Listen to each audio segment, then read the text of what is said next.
सुन रहे हैं एजी एंटरटेनमेंट की धमाकेदार प्रस्तुति। Mix by AG recording studio. DJ Kanchan राज,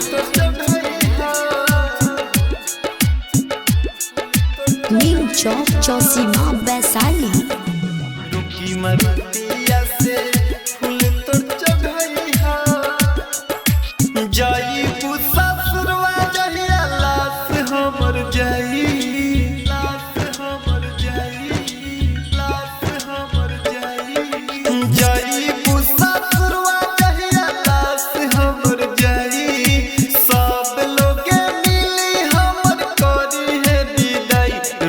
मरुतिया से फूल तो चढ़ाई है, अपना गले से हम के लगई है।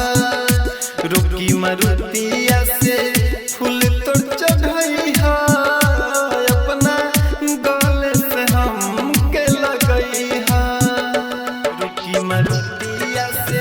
आप सुन रहे हैं एजी एंटरटेनमेंट की धमाकेदार प्रस्तुति। DJ Kanchan Raj, mix by AG recording studio. New Chowk Chausima Vaishali. दोस्त न तोहार रहे दोस्त नसीब के, तोहर प्यार लिखल रहे ना ये गरीब के हो। दोस्त न तोहार रहे दोस्त नसीब के, तोहर प्यार लिखल रहे ना ये गरीब। लड़की चदरिया के कफने ओढ़ई है, अपना गल से हम के लगई है। रुकी मरुति से फूल तोड़ चढ़ई है, अपना गल से हम के लगई है। रुकी मरुतिया से फूल तोड़ चढ़ई है। रुकी मरुतिया से। DJ Kanchan Raj, new Chowk Chausima Vaishali.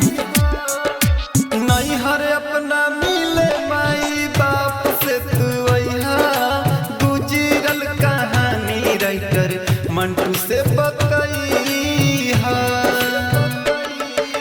नहीं हर अपना मिले माई बाप से तू अइहा, गुजरल कहानी राइटर मंटू से बतई। और बिंद कहे पिया के से जी सजइहा, अपना गल से हम के लगई है। रुकी मरुति से फूल तो चढ़ई है, अपना गल से हम के लगई है।